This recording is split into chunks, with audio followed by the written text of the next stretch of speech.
There you are. Good morning and welcome to Zen Fits here in Blackstone, Virginia, the center of the world.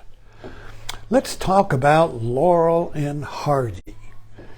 Now, I love Laurel and Hardy, and I've been watching Laurel and Hardy all my life, and I'm 86. They've been around a long time. And I still watch them. I still laugh. I pick them up on TikTok, or little clips, and they're really great for clips because each one of their little acts, their self-destructive acts can stand alone. And but let's take a look at what I call this the politics of Laurel and Hardy, but what's really going on here?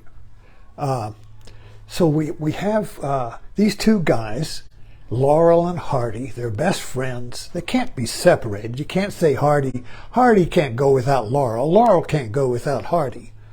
They are they're kind of like the monkeys on this martini glass. Here's Laurel, here's Hardy, and they make one glass.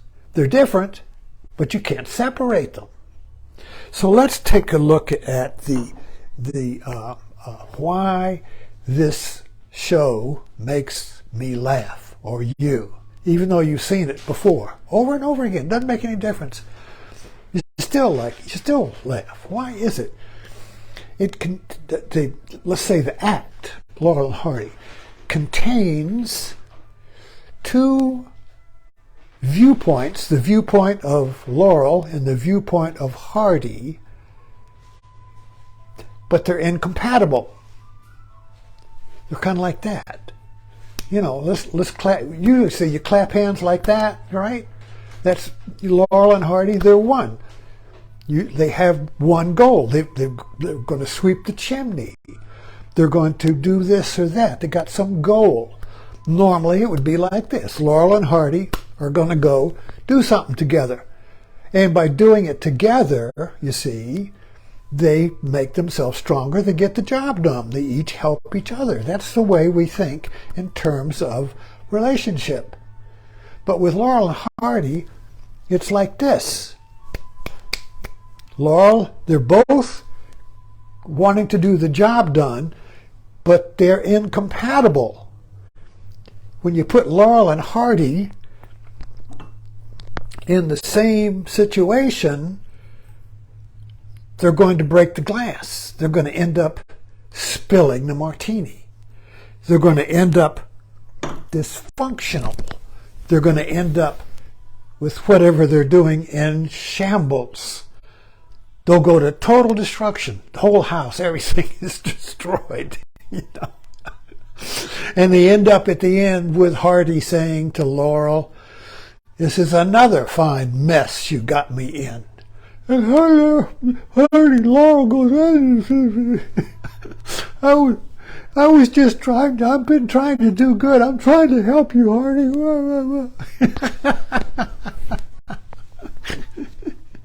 But so we laugh. Why? Because we see what they don't see.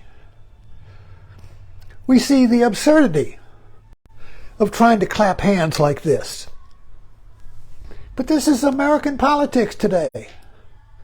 You got the liberals as Hardy. They're bigger, stronger, going to get the job done, just like we've always done. The modern world, the rational world, the scientific world. America can do it. We're going to build these bridges. We're going to do the impossible. We're going to beat both Hitler and Tojo with each hand, you see. America, number one, we're great. We can do anything. But now it's like this. Hardy is the left and Laurel is the right. And we can't do anything. Why? Why? You see, we should look into Laurel and Hardy. So why does Laurel defeat Hardy when Laurel wants the same thing Hardy wants? They both want to get the piano up to the house. They both want to sweep the chimney. They both want to be successful. They both want respect. They both want to be top of the game. They both want to be be number, to be successful. You see, but they end up being self-destructive. But okay, so this, you could say then that Hardy, you can watch when you watch him. Hardy's a bully. He'll push Laurel out of the way. Puff right up. You see, he's it's chilly in here in the morning. He's puffed up, and he just pushed Hardy. He bullies Hardy. He bullies Laurel. Laurel's a hillbilly. Laurel's a redneck. You see, Laurel's a country boy. You see, Hardy is big city. Hardy is big government. Laurel is the little man. He's pushed away. But Laurel is resentful. You see, Laurel wants to get back. Laurel wants to even the score. But he can't separate from Hardy because that would destroy the act. So he can't leave Hardy and go start his own construction business. He and Hardy are one, you see, just like the liberals and the conservatives are one. They're one. They're two hands of America. America has always worked with these two hands, left and right, coming together and compromising. We're going to get the job. They'll come up with a bill that moves America. Maybe not everybody doesn't get what they want, but they'll get something. We'll move forward a little step. We'll move forward. But now, nobody's going like this. We're going like this. It won't. Why? But each one, you see, Hardy is pointing up. Laurel is pointing down. But they're still two hands. But they're going in opposite directions. Kind of like this yin-yang, right? So this is, the yin-yang is one, but they're each going, they're each in contradiction with each other. So they go around and around and around like tomcats. So Laurel and Hardy go around and around and around like tomcats. And we laugh. You see, we love it, you see. Because Laurel and Hardy reflects us. We can't laugh, we can't see the Laurel and Hardy in us. I can't see the Laurel and Hardy in me. But I can laugh at me in Laurel and Hardy, you see. So laughing at Laurel and Hardy relieves me from the tension of Laurel and Hardy and me. So we all have Laurel and Hardy inside us. Je suis Laurel and Hardy. We're all, to some degree or another, divided against ourselves. I want to do this. I'm going to be a Hardy.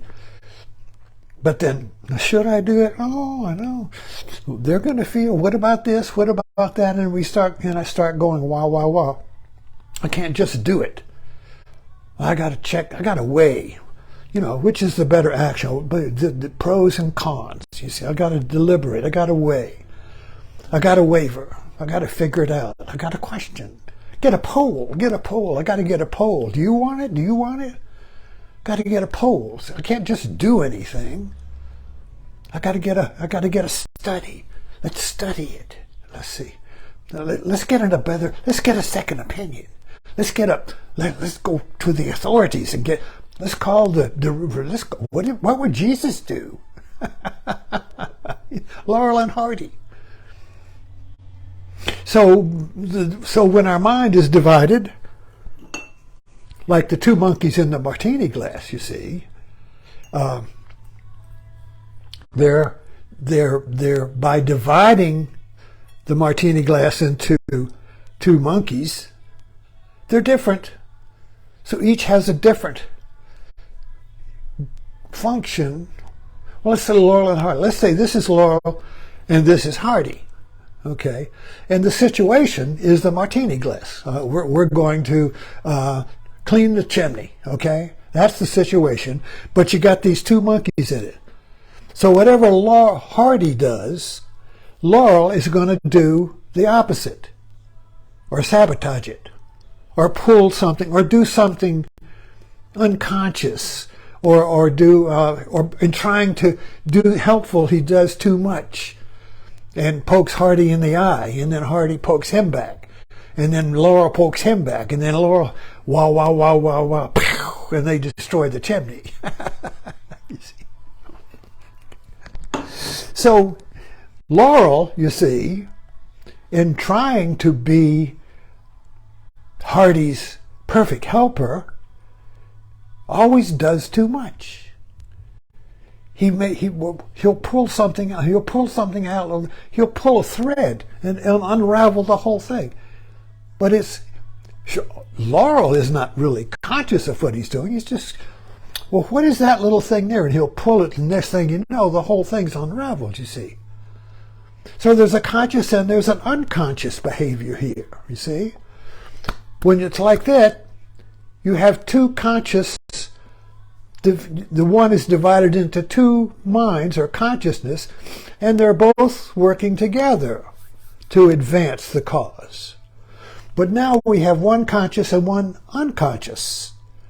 Both think they're advancing the cause, but one is unconsciously doing the opposite of the other.